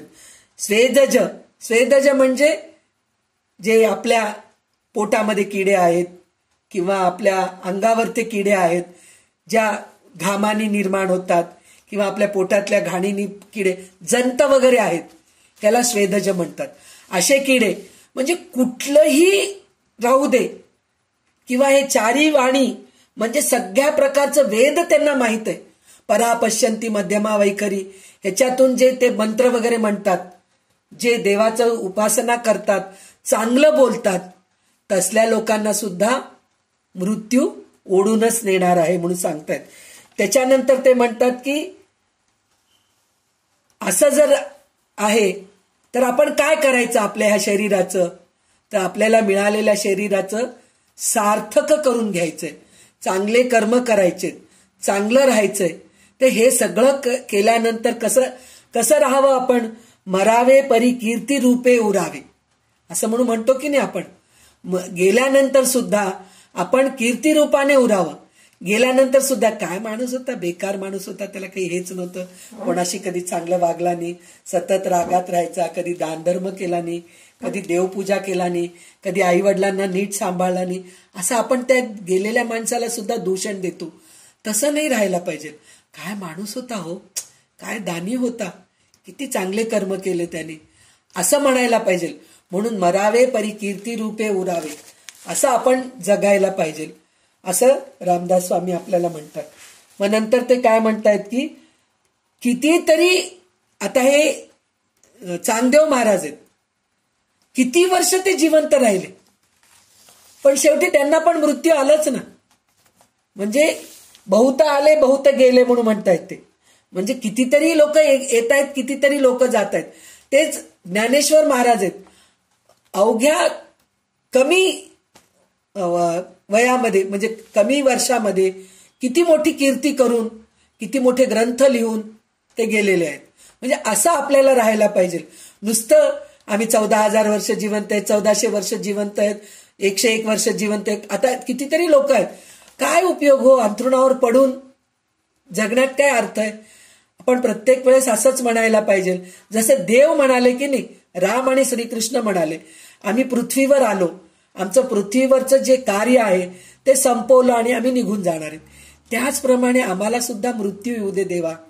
आमचं आता कार्य संपलंय, आम्ही जन्माला आलो, ज्या कार्यासाठी आलो आम्ही ते कार्य केलो. म्हणजे आम्ही लग्न केलो, मूलबाळ जन्म दिलो, त्यांना मार्गाला लावलो आणि अशा बऱ्याचशा गोष्टी आम्ही केलेल्या आहेत. तर ह्या सगळ्या गोष्टी आमचं संपलेलं आहे. तर भगवंता मला लवकरात लवकर घेऊन जा, किंवा माझ्या हातून जर सत्कर्म होत असेल तर मला ठेव बाबा, अशी आपण प्रार्थना करायला पाहिजे. पण आपल्याला तसं नसतं. आपल्याला सतत आपल्या नातवांची काळजी, आपल्या मुलांची काळजी, माझ्यानंतर ह्यांचं कसं होईल, ह्या सगळ्या गोष्टीचा विचार येऊन आपण अजून जिवंत राहावं अशी आपली इच्छा असते. पण ती इच्छा नकोय आपल्याला. आपल्याला इच्छा कशाची पाहिजे की मी जिवंत असेपर्यंत माझ्या हातून काहीतरी सत्कर्म घडायला पाहिजे. असं आत्ताच परवाची एक गोष्ट सांगतेय मी तुम्हाला. आमच्या नातेवाईकांमध्ये कोण आहे ते आता ते पर्सनल गोष्टची गरज नाहीये, पण एक जण असे आहेत की वयाच्या 30व्या वर्षापासून संधिवात त्यांना झालेला आहे. तर ते संधिवात झालेले, त्यांचं बोलणं ऐकून मला खूप वाईट वाटलं. आता तर ते पूर्ण अंथरुणालाच खिळलेले, त्यांना काहीच होत नाहीये. तर त्यांना मी परवा फोन केले होते, कसे आहात तुम्ही, काय आहात म्हणून विचारलं, तर काहीही होत नाहीये. तर काय माझ्या नशिबात, असं का माझ्या नशिबात लिहिलेलं आहे, मी कधी ह्या जन्मात तर मी वाईट केलं नाहीये, तर मग का बाबा मला असं का जन्म आहे. तर हे भोग आहेत आपल्याला, ह्या भोगाकडून आपल्याला चुकलं नाहीये असं म्हणून त्यांना म्हणलं. तर ते म्हणाले की देवाला मी रोज एक प्रार्थना करत आहे की मला जन्म मिळालंय तर सत्कर्म केल्याशिवाय मला पुढच्या जन्मी चांगलं कसं मला हे होईल. तर कमीत कमी मला सत्कर्म करा एवढी तरी शक्ती दे. कमीत कमी देवाची पूजा करेन मी, असं दान धर्म करेन माझ्या हाताने मी, असं तरी मला देव चांगलं करावं, असं का मला असं अंथरुणावर ते ठेवून दिलंय? फक्त मी बोलू शकतेय, त्याच्या व्यतिरिक्त मी काही करू शकत नाहीये. तर त्यावेळेस मी त्यांना एकच गोष्ट म्हणले, कमीत कमी तुम्हाला वाचा तरी दिलेले, त्या वाचेने कमीत कमी भगवंताचं नामस्मरण तरी करा. तर ते म्हणतायत मी नामस्मरण करतच आहे, त्याच्यामध्ये मी खंड पाडत नाहीये. चांगले चांगले हे ऐकत आहे युट्यूब, म्हणजे आता त्यांचे मुलं वगैरे कोण आहेत ते लावून देतात, ते ऐकतायत, मी हे करतेय. मी म्हणले हे सुद्धा एक सत्कर्मच आहे. तुमचे जे इंद्रिय काम करतायत त्या इंद्रियांच्या द्वारे तुम्ही सत्कर्मच करतायत, चांगलं बोलतायत, चांगलं देवाचं नामस्मरण करत आहात. तर ह्या सगळ्या गोष्टी होत आहेत. तर तुम्हाला पुढच्या जन्मात ह्या सगळ्या गोष्टीचा त्रास नाही. उलट तुम्ही ह्या देवाला प्रार्थना करा की जे काही दुःख दिलायत आता मला सहन करायची शक्ती सहन करतीये म्हणून म्हणले ते. तर मी म्हणले सहन करत आहात ना, मग देवाला हेच प्रार्थना करा की मला अजून सहन करायची शक्ती दे आणि पुढच्या जन्मात मला हे त्रास नकोय, मला पुढचा जन्मच नकोय. जे काही त्रास देतोय ह्याच जन्मी मला त्रास दे आणि हे जन्म मला संपून टाक, अशी प्रार्थना करा तुम्ही, असं म्हणून म्हणले. म्हणजे विचार करा तुम्ही, मृत्यू हे अटळ आहे पण कधी येणार आहे आपल्याला माहित नाहीये. तर ते मृत्यू कधी येणार आहे हे माहित नाही ना आपल्याला. ह्या क्षणी येऊ शकतो. बोलता बोलता अरे काय हो संध्या ते असं सांगत होते दासबोधाबद्दल आणि एकदम पडले पाहो आणि गेले, असंही होऊ शकतं. तर त्याच्यासाठी आपण काय करायचंय, सतत आपल्या मुखाने भगवंताचं नामस्मरण कोणत्याही क्षणाला येऊ शकतं. तर कोणत्याही क्षणाला येऊ शकतं, तर मग आपल्या मुखामध्ये भगवंताचं नाम जर कोणत्याही क्षणी असलं तर मग किती चांगलं होईल. म्हणजे त्या क्षणी आपलं शेवट झालं. आपल्याला असं वाटतं नाही, आपल्याला आता मी 60 वर्षाची आहे, मी 80 वर्षापर्यंत जगेन, 80व्या वर्षी मी सुरू करेन, त्यावेळेस मी भगवंताचं नामस्मरण करेन. जर असं म्हणलो आणि ह्या क्षणी उद्याच काहीतरी झालं, 80 वर्षापर्यंत कोण वाट बघतंय, मृत्यू यमदूत आले आणि आपल्याला घेऊन गेले, अशी परिस्थिती होती. तर त्याच्यासाठी म्हणून आपल्याला प्रत्येक क्षणी भगवंताचं नामस्मरण करावं. म्हणून आपल्याला रामदास स्वामी इतक्या प्रकारचं म्हणजे कोणालाही थांबलेलं नाहीये. काही लोकांना आता ह्याच्यामध्ये बऱ्याचशा गोष्टी सांगितलेल्या आहेत. संडास लागून हे होतं, शिरच्छेद होऊन होतं, विष देऊन मरतात काही लोक, काही लोक काय म्हणतात साप चावून मृत्यू होईल काही लोकांचं म्हणजे भूत पिशाच मागे लागून मृत्यू होतं. असे काहीही कारण असू शकतं, त्या कारणाने मृत्यू होतं, असं म्हणून रामदास स्वामी आपल्याला सांगतायत. म्हणजे आता आपण कुठपर्यंत आलो, गर्भवासापासून ते मृत्यूपर्यंत आलो. गर्भवासामध्ये जे त्रास आहे, जन्मल्यानंतर काय त्रास आहे, तरुणपणी काय त्रास आहे, म्हातारपणी काय त्रास आहे, आपल्याला कोणचे ताप आहेत, हे सगळं झाल्यानंतर, हे सगळं असल्यानंतर शेवटी मृत्यू हे अटळ आहे, आपल्याला इथपर्यंत आणलेत रामदास स्वामी. ह्याच्यानंतर काय सांगितलंय, वैराग्य निरूपण म्हणून सांगितलेलं आहे. वैराग्य निरूपण म्हणजे काय आहे की हे सगळं झाल्यानंतर आपल्याला वैराग्य, हे ऐकल्यानंतर तरी कमीत कमी आपल्याला वैराग्य येईल असं रामदास स्वामींना वाटत आहे. तर ह्याच्यामध्ये सुद्धा आपल्याला 3 वैराग्य आहेत. कोणचे 3 वैराग्य आहेत, स्मशान वैराग्य आणि सत्संग वैराग्य आणि एक बाळणपणाच्या वेळेस यायचं वैराग्य, हे 3 प्रकारचे वैराग्य. तर जे स्मशान वैराग्य म्हणतो की नाही, ते स्मशान वैराग्य म्हणजे काय आहे की स्मशानामध्ये जातो किंवा कोणी मृत्यू पावलं, किती का पैसेवाली राहू दे, किती के संत राहू दे. आता रामदास स्वामीच आहेत, रामदास स्वामींचं जेव्हा निर्वाण झालेलं आहे तर त्यावेळेस सगळ्यांना वाटलं असेल ना की एवढे मोठे आपले सद्गुरू आपल्या सहवासात 24 तास राहिलेले, वेणा स्वामी आहेत, अक्का स्वामी आहेत, कल्याण स्वामी आहेत, ह्यांना सगळ्यांना किती दुःख झालं असेल त्यावेळेस की अरे एवढं सत्कर्म केलेले ह्यांना सुद्धा मृत्यू आलंय, असं त्यांना वाटलं असेल. ज्ञानेश्वर महाराज त्यांच्या मोठ्या भावासमोर त्यांनी समाधी घेतली, सजीवन समाधी, त्यावेळेस त्यांनाही वाटलं असेल ना. तर हे आपल्याला सुद्धा वाटतं, अरे माझी आई इतकं चांगलं काम करत होती, इतकी चांगली राहत होती, इतक्या लोकांची सेवा केली, दानधर्म केली, देवपूजा केली, सवळं केली, एवढं सगळं करून माझ्या आईला मृत्यू आलं म्हणून वाटून मग आपल्याला माझ्या आईसारख्यालाच मृत्यू आलं, माझं काय आहे, मला पण मृत्यू येणार आहे, कमीत कमी आतापासून तरी मी चांगलं कर्म करते, माझ्या आईसारखं मी चांगलं वागायला सुरू करते, असं आपल्याला त्या क्षणाला वैराग्य येतं. ते एक 3-4 दिवस वैराग्य असतं. 3-4 दिवस संपले की सुरू ये रे माझ्या माघाऱ्या, पुन्हा आपलं स्वभाव आपल्यालाच असतं. म्हणजे रामदास स्वामी काय म्हणतात, हे सगळं झाल्यानंतर वैराग्य आपल्याला यायला पाहिजे. तर त्याच्यामध्ये एक सुंदर अभंग असा आहे, ते इतकं छान वाटलं मला. ते अभंग असा आहे, जगी जीवनाचे सार घ्यावे जाणून सत्वर, जैसे ज्याचे कर्म तैसे फळ देतो रे ईश्वर.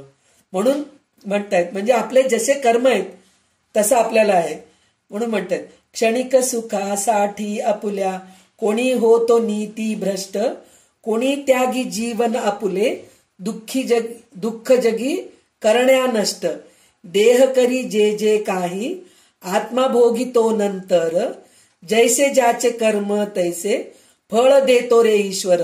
म्हणजे बघा, विचार करा तुम्ही, क्षणिक सुखासाठी म्हणजे आपल्याला ह्या जन्मासाठी सुख पाहिजे म्हणून आपण ह्याला क्षणिक सुखच म्हणूया.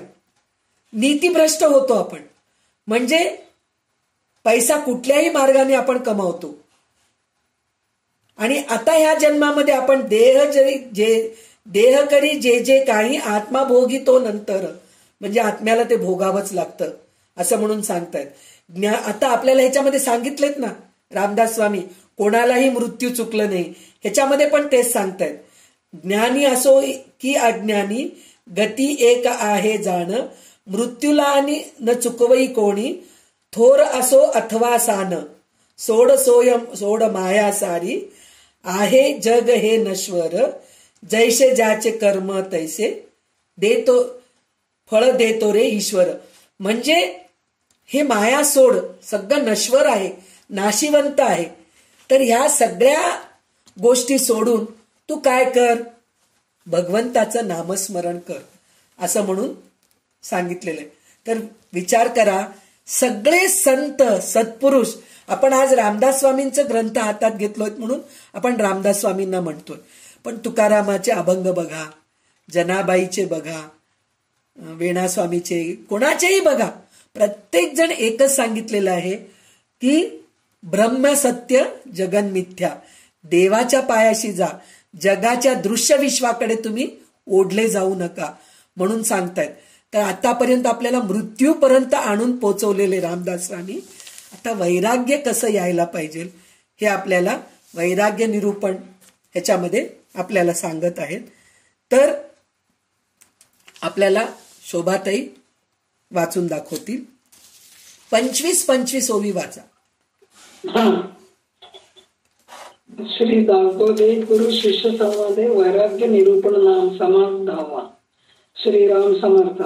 संसार म्हणजे महापूर, माझे जळते अपार, डंको धावती विकार, काळ सर्प श्रीराम, आशा ममता देही वेडी, सुसरी करिता ती तडातोडी, नेऊन दुःखाचे साकडी, माझी घालती श्रीराम, अहंकार नखरे उडविले, नेऊन पाताळी बुडविले, तेथून या सोडविले, नावाचे प्राणी श्रीराम, काम मगर मिठी सुटेना, तिरस्कार लागला तुटेना, मद मत्सर ओहटेना, धुली पडली श्रीराम, वासना धामिनी पडली गळा, घालून वेटाळे वमी गरळा, जिमा लाळी वेळोवेळा भयानक श्रीराम, माता प्रपंचाचे ओझे, घेऊन म्हणे माझे माझे, बुडताही न सोडी पुंजे, कुळाभिमाने श्रीराम, पडिले भ्रांतीचे अंधारे, नागविले अभिमान चोरे, आले अहंतेचे काविरे,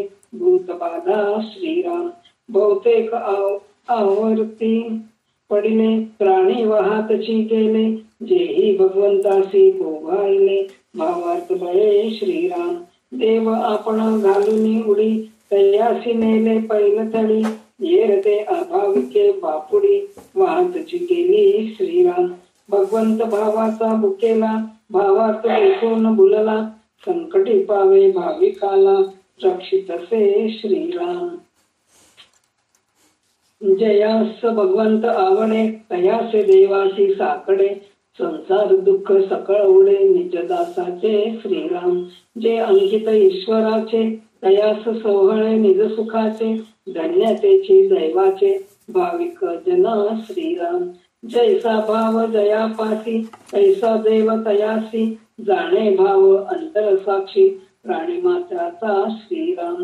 जरी भाव असिला माईक तरी देव होये महाठक. नवलतयांचे कौतुक जैसा तैसा श्रीराम.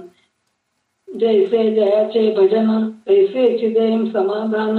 भाव होता किंचित न्यून आपणही दुरावे श्रीराम. दर्पणी प्रतिबिंब दिसे जैसे तैसे भासे. तयाचे सूत्र असे आपणा चपासी श्रीराम. जैसे आपण करावे तैसे चितेने व्हावे. जरी डोळे पसरून पाहावे तरी तेही चौकारे श्रीराम. भ्रुकुटीस घालून मिठी पाहता क्रोधे तेही उठी. आपण हास्य करिता पोटी तेही आनंदे श्रीराम. जैसा भाव प्रतिबिंबला तयासाची देव झाला. जो जैसे भजे त्याला तैसाची ओळे श्रीराम. भावे परमार्थाची वाटा वाहती भक्तीची पेठा. भरला मोक्षाचा चोहाटा सज्जन संगे श्रीराम. भावे भजनी जे लागले ते ईश्वरी पावन झाले. भावार्थ बळे उद्धरिले पूर्वज तेही श्रीराम. आपण स्वये तरले जनासही उपेगात आले. कीर्ती श्रवणे झाले अभक्त भावार्थी श्रीराम. धन्यतयांची जननी जे लागले हरिभजनी. तेहीच एक जन्मजनी सार्थक केला श्रीराम. तयांची वर्ण काय थोरी जयांचा भगवंत कैवारी. कासे लावून उतरी पार दुःखाचा श्रीराम. बहुता जन्मांचे शेवटी देणे चुके आटाटी. तो हा नरदेह भेटी करी भगवंती श्रीराम. तर आपल्याला आता याच्यामध्ये काय केलं तर आपण भगवंत आपल्याला पहिलं पार करतात म्हणजे भवसमुद्रातून पार करतात हे सांगितलेले. तर पहिल्या 10 ओवीमध्ये त्यांनी काय सांगितलंय की म्हणजे माणूस कसा आहे, माणसाला काय काय हे आहेत सांगितले त्यांनी की संसार म्हणजे महापूर आहे. त्या महापूरमध्ये असंख्य जलचर आहेत. म्हणजे जलचर कोण आहेत? आपले नातेवाईक आहेत. त्याच्यानंतर कोण आहेत? संसारात पडलेले जीवांना विषाळी कार्यसर्प दंश करायला म्हणून मृत्यू केव्हाही येतो याचा हे नाही म्हणून सांगितलंय. आशा ममता हे आपल्याला बेड्या आहेत. हे असं बऱ्याच गोष्टी सांगितलेल्या आहेत आणि तेच आपल्या शरीराला जकडून ठेवतात. पाण्यामधली सुसरी देहाची लचके तोडतात आणि देहाभिमानी रूपाचं मगर जे आपल्याला बुडवून पाताळात नेतो. म्हणजे मगर म्हणजे काय? म्हणजे हे सगळ्या गोष्टी आपल्याला कशाला सांगतायत? म्हणजे प्रत्येक हे मुलं आहेत आपले ते आपल्याला इतकं म्हणजे त्यांच्यावर प्रेम इतकं आपल्याला होतं की त्या प्रेमापोटी आपण त्या मुलांना चांगले संस्कार देत नाहीत. लाड लाड लाड करून ठेवतो. मग ते लाड केल्यानंतर ते मुलं चांगल्या वळणावर राहत नाहीत. आपले वडील मागितलेलं आणून देत आहेत, करत आहेत, मग शेवटी ते नोकरी सुद्धा करत नाहीत. मग नोकरी न करता वडिलांनाच कष्ट करावं लागतं. कष्ट करून करून करून करून पैसा कमवून कमवून शेवटी तो पाताळाला जातो म्हणजे अंथरुणाला खिळतो एका प्रकारे. म्हणजे हे प्रकारचं मगरच आहे आपल्याला मुलं. नातेवाईक आहेत. पैसा आहे तर गोड बोलतात आपल्याशी, पैसा नाहीये तर गोड बोलत नाहीत. चांगलं खाऊ पिऊ पाहुणे सुद्धा आपल्या घरी आलं तर त्यांच्या घरी गेलं तर मस्त खायला प्यायला मिळतं, चांगलं बोलतात. म्हणून तसं म्हणून आपण बोलणं चांगलं करू नये असं म्हणायचं नाहीये. पण म्हणजे एकदम वेडप्रेम जे म्हणतात ना, आंधळ प्रेम, तसं नाही करायला पाहिजे. तसं न करता जेवढ्यापुरतं तेवढं राहायला पाहिजे असं म्हणून हे. तर ह्या 10 ओवीसाठी म्हणून आपल्याला भगवद्गीतेमध्ये एक श्लोक आहे. भगवद्गीताच्या सुरुवातीला म्हणजे गीता ध्यानमध्ये एक असा श्लोक आहे की त्याच्यामध्ये सुद्धा पांडवांना काय काय होते, म्हणजे किती प्रकारचं त्यांना त्रास होतं हे त्याच्यात वर्णन आहे. तर ह्या त्रासातून कोण आपल्याला सोडवेल, तर भगवान श्रीकृष्ण आपल्याला सोडवेल. तर कशा प्रकारे सोडवेल हे ह्या श्लोकामध्ये सांगितलेलं आहे. तर तो हा असा श्लोक आहे. भीष्म द्रोण तटा जयद्रथ जला गांधार नीलोत्पला शल्यग्राहवती कृपेण वने कर्णेन वेलाकुला अश्वत्थाम विकर्ण घोर मकरा दुर्योधनावर्तिनी सोतीर्णा खलु पांडवैरण नदी कैवर्तक केशव, असं म्हणून एक श्लोक आहे. म्हणजे काय काय आहे बघा, विचार करा. पांडवांना कोण कोण कसे कसे होते. भीष्म आणि द्रोण हे दोघे म्हणे 2 नदीचे काठ आहेत म्हणे. जयद्रथ नदीचं पाणी आहे. शकुनी नीळकमळ आहे. शल्य कृपाचार्य हे पाण्यातले जलचर आहेत. म्हणजे सगळे शत्रू पक्षातलेच ना, दुर्योधनाकडचेच ना. कर्ण म्हणजे पाण्याचा लाटा आहे. अश्वत्थामा आणि विकर्ण भयंकर मगर आहेत. मगरासारखं त्यांना गिळंकृत करायला तयार आहेत पांडवांना. दुर्योधन म्हणे भवरा आहे. आणि अशा रणनदीतून, म्हणजे हे सगळ्या रणनदीमध्ये जे हे सगळे शत्रू आहेत, भीष्म द्रोण जयद्रथ शकुनी हे सगळे जे आहेत ना, तर ह्या नदीमधून नावेमध्ये बसवून कोण घेऊन जात आहे, कृष्ण. पांडवांना कृष्ण नावेत बसून घेऊन जात आहे. आणि त्याचं नाव चालवणारा कोण आहे, कैवर्तक जो आहे. म्हणजे कैवर्तक म्हणजे कोण आहे, नाव चालवण्याला कैवर्तक म्हणतात. तर तो जो आहे तो कृष्ण आहे. मग ते असल्यानंतर पांडवांना कशाची काळजी. आणि खरोखरच आहे, एवढ्या मोठ्या भवसमुद्रामधून, नदी म्हणून दिलं इथं, पण भवसमुद्र, भव म्हणजे दुःख, दुःखाच्या समुद्रामधून पार पाडलेले कोण आहेत, भगवान श्रीकृष्णच आहेत. तर त्या श्रीकृष्णाला जर आपण शरण गेलो, किंवा कोणत्या भगवंताला सद्गुरूंना आपण शरण गेलो, त्यांच्याप्रमाणे जर आपण, त्यांच्या म्हणण्याप्रमाणे जर आपण वागलो, आपल्यामध्ये सुद्धा वैराग्य वृत्ती आली, सगळं काही सोडून, माझं संसार सोडून म्हणजे प्रत्येक वेळेस मी एकच सांगते, संसार सोडून पळायचं नाहीये. संसारात असलेले कर्तव्य कर्म करत करतच त्याच्यातून आपण अलिप्त व्हायचं, त्याला चिटकून राहायचं नाहीये. असं जर केलो तरच आपल्याला भगवंत, जसं पांडवांना भगवंत कैवर्तक बनून, नाव चालवणारा बनून जसं त्यांना संसार सागरातून, भवसागरातून पार पाडवले, त्याचप्रमाणे आपल्याला सुद्धा भगवंत मृत्यू जरी येत असेल तरी आपल्याला दुःखाच्या मृत्यूतून बाहेर पाडतात. एकदम चालता बोलता मृत्यू व्हायचे आपल्याला चान्सेस असतात. पण असं म्हणून काही लोकांना असंही होतं की इतके सत्कर्म करतात, इतकं चांगलं वागतात, दान धर्म करतात, देवाचं नामस्मरण सतत करत असतात, चांगले चांगले उपदेश लोकांना देत असतात, पण त्यांना काहीतरी इतका अवघड आजारपण येतो आणि त्यांचा मृत्यू होतो. तर त्यावेळेस काय होतं, ते ह्या जन्मीचे नसतात. तर त्यावेळेस आपण काय म्हणतो, काय हो एवढं पुण्यकर्म केले, एवढं दान धर्म केले, इतके सत्कर्म केले, त्यांना असं का हो, कॅन्सर का झालं त्यांना का हो असं पार्किन्सन झालं, त्यांना का हो पॅरालिसिस झालं, का हो ते अंथरुणावर पडून गेले, का त्यांना लोकांकडून सेवा करून घ्यावं लागलं, हे काय देवाचं बरोबर नाहीये असं आपण म्हणतो.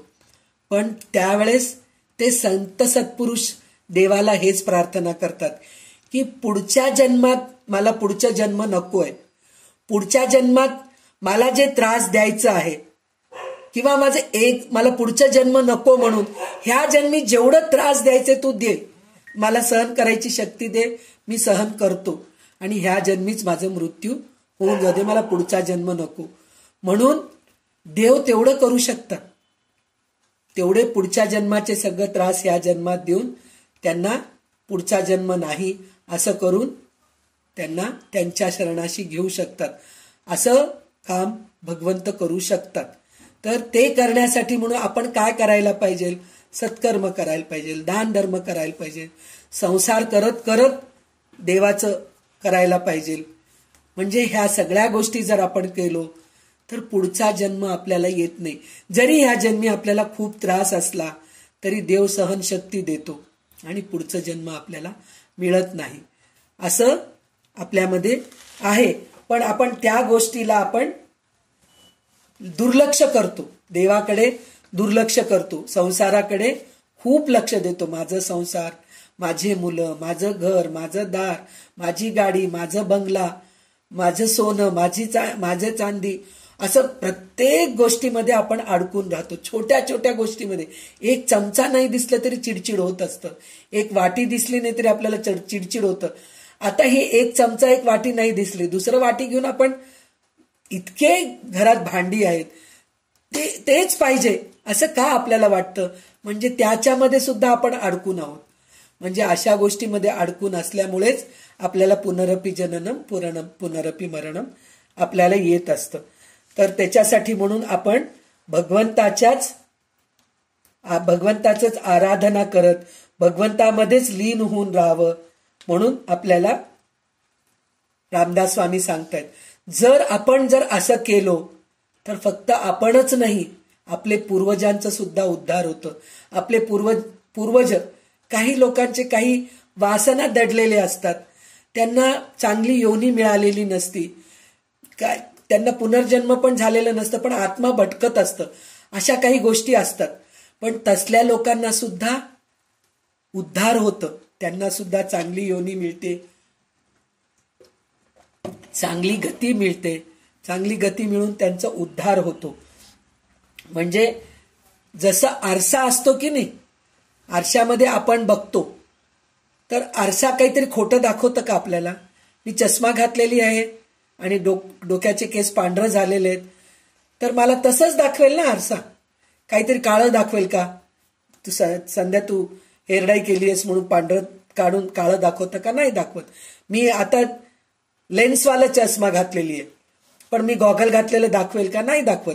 मी नकटी आहे, सरळ नाकाची दाखवेल का? नाही दाखवेल. माझे दात गेलेले आहेत, दात आहे म्हणून दाखवेल का? नाही दाखवत. म्हणजे आरसा जसा आपल्याला प्रतिबिंब दाखवतो त्याचप्रमाणे भगवंत सुद्धा आपण जी कर्मे करतो, चांगली कर्मे, वाईट कर्मे, तसंच आपल्याला भगवंत आपल्याला फळ देतो असं म्हणून आपल्याला रामदास स्वामी सांगतायत. तर हे सगळं असून आपण संसाराची दुःख, सगळे दुःख म्हणल्यापेक्षा जे मीच करतोय हे विचार करत सगळं ओझं डोक्यावर घेऊन आपण चालू लागलो तर भगवंत म्हणतो तुझं तू पाहून घे, मला काही हे नाही. म्हणतात ना, जो अपने काम पर मैं अपने काम पर, भगवंत म्हणतो जो मेरे नाम पर मैं उसके काम पर, असं म्हणून म्हणतात. म्हणजे जो म्हणतो माझं काम मीच करतोय असं जर म्हणला तर करून घे तुझं काम तू, मी कशाला तुला मदत करतो. पण भगवंताचं नाव घेत घेत जर काम करू लागला, कर्म करू लागला तर त्यावेळेस भगवंत म्हणतो तुझ्या कामामध्ये मी अजून सुरळीतपणा आणून देतो. म्हणून भगवंत, जसं उदाहरण हे आहे की गाडीमध्ये बसतोय आपण, गाडीमध्ये बसल्यानंतर आपलं ओझं आहे, ते गाडीमध्ये बसल्यानंतर सुद्धा माझं ओझं मी वाहतो म्हणून जर डोक्यावर ठेवून बसलं तर लोक तुम्हाला मूर्ख म्हणतीलच की नाही? म्हणतीलच, नक्कीच म्हणतील. आता गाडीत चढलो की लगेच आपण पेटी, आपले जे वस्तू आहेत सीटच्या खाली ठेवून देतो आणि निर्धास्त बसतो आपण. त्याचप्रमाणे भगवंतावर सुद्धा बाबा तूच सगळं करणार आहेस, मी आता करतोय, माझं कर्तव्य कर्म मी करतोय, पण ह्याच्यातून पार पाडणारा तूच आहेस. म्हणून जर भगवंताच्या चरणी गेलो आपण तर भगवंत सुद्धा आपल्याला, जसं बिनधास्त बसतो आपण रेल्वेमध्ये बसल्यानंतर, सगळं सामान सगळं आपण खुर्चीच्या खाली, सीटच्या खाली ठेवून देतो, किंवा कारमध्ये जाताना डिक्कीमध्ये टाकतो, बसमध्ये जाताना डिक्कीत टाकतो, फ्लाईटमध्ये गेल्या तेव्हा ते लगेज त्यांच्या हँडओव्हर करतो. काळजी करतो का हो आपण त्यावेळेस? आपल्याला आहे, पावती मिळालेलं आहे, झालं. आपण एअरपोर्टच्या लोकांना आपलं सगळं सामान, त्यात सोनं नाणं सुद्धा असतं, कितीतरी कामाचे कागद पण असतात, पण आपण किती बिनधास्त असतो. पण हेच बिनधास्तपणा देवावर सोपून राहतो का आपण? नाही. माझं माझं माझं माझं माझं करत आपण जगत असतो. तर त्याच्यासाठी म्हणून रामदास स्वामी आपल्याला सांगतायत की सगळं काही देवावर सोपवा आणि वैराग्य वृत्तीने राहा तुम्ही. म्हणून या वैराग्य निरूपणामध्ये सांगतायत.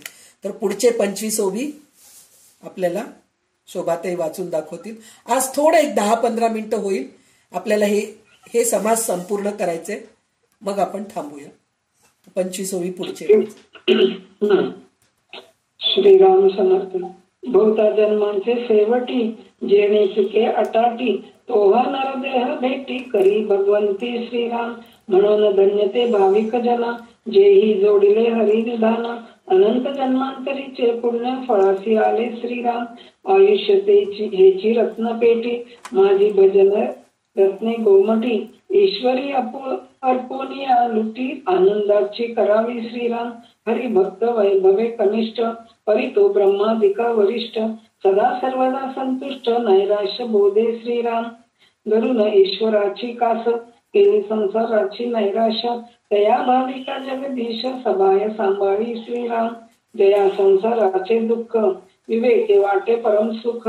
संसार सुखाचे निपडत मूर्ख, लोभून पडती श्रीराम. जयांचा ईश्वरी जिव्हाळा, ते भोगिती स्वानंद सोहळा. जयांचा जना वेगळा, ठेवा अक्षय श्रीराम. जे अक्षय सुखावले, संसार दुःखे विसरले.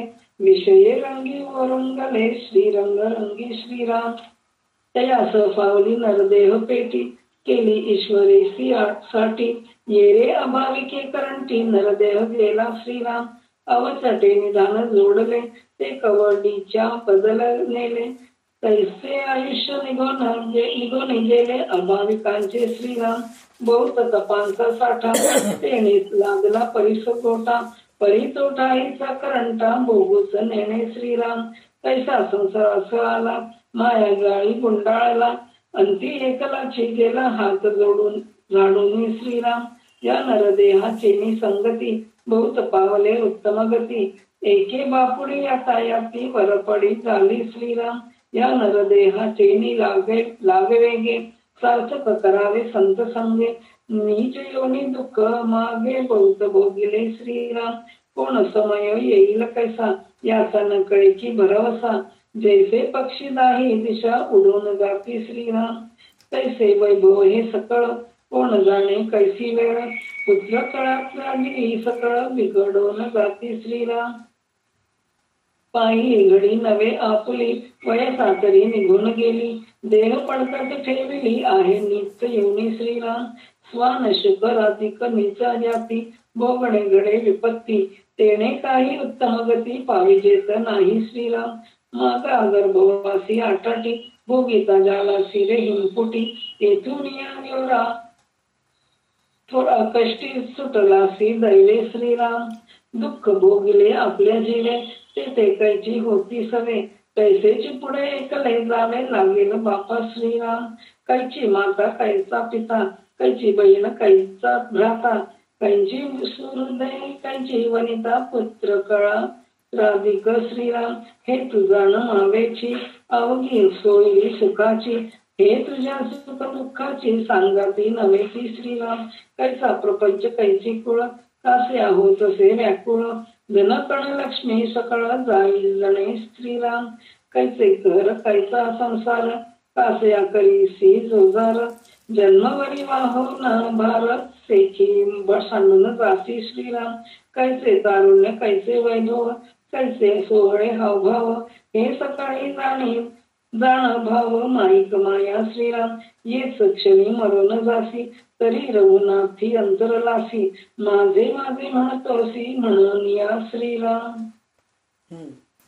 तर इथं ते म्हणतायत की योगायोगाने रत्नाची पेटी मिळाली. रत्नाची पेटी मिळाली म्हणजे आपल्याला भरपूर पैसा मिळालेला आहे, भरपूर बुद्धी आहे आपल्याजवळ, सगळं राहून सुद्धा आपण त्याचा सदुपयोग केलो नाही तर काय होतं, त्याचं बेकार जातं, निघून जातं. म्हणजे रत्न आपल्याला मिळाल्यानंतर त्याचा आपण खरोखर उपयोग केला नाही, ते सतत अलमारीमध्येच दडून ठेवलो तर त्याचा काही उपयोग नाहीये. त्या रत्नाचं जर आपण घालून घेतलं किंवा देवाला आपण काहीतरी काय म्हणतात दागिना वगैरे करून घेतलं तर ते दिसायला किती छान दिसतं. तर ते न करता आपण अलमारीमध्ये बंद करून ठेवलो तर त्याचं काय अर्थच नाही. त्याचप्रमाणे आपल्याला रत्नपेटी मिळाली आहे म्हणजे काय मिळालेलं आहे, आपल्याला नरदेह मिळालेलं आहे. जर डुक्कराचं कुत्र्याचं असं जर शरीर मिळालं असतं तर आपण भगवंताचं नामस्मरण करू शकलो असतो का? नाही करू शकलो असतो. तर आपल्याला नरदेह मिळालेले आणि सुदृढ नरदेह मिळालेलं आहे आणि वाचा चांगली आहे तर मग भगवंताचं नामस्मरण करायचं, भगवंताचे स्तोत्र पाठ करायचं, भगवंताचे कथा वाचायचे, चांगले चांगले ग्रंथ वाचायचे. डोळे चांगले, जरी डोळ्याचं जरी ऑपरेशन झालेलं आहे आपल्याला तर डॉक्टर आपल्याला चष्मा दिलेला आहे. पहिल्या काळात तर ते सुद्धा राहत नव्हतं, डोळ्याचे ऑपरेशन आंधळेच होऊन जायचे बिचारे. जेव्हा डोळ्यावर पडदा आलं तर ते पडदा आल्यानंतर त्या पडद्याला सरकवायचं त्यावेळेस शस्त्रक्रिया नव्हती आपल्याजवळ तर त्यावेळेस ते आंधळे होऊन जायचे. पण आजकाल आपल्याला आंधळे व्हायचं नाहीये, फक्त 1 महिनाभर, एखादा महिना, 1-1.5 महिना तुम्ही पुस्तक वाचू नका म्हणून म्हणतात डॉक्टर लोक, टीव्ही बघू नका म्हणतात. तेवढं जर आपण पाळलो तर पुन्हा आपले डोळे व्यवस्थित होतात की नाही. मग त्या डोळ्याचा आपण चांगला उपयोग करून घ्यायचं की नाही.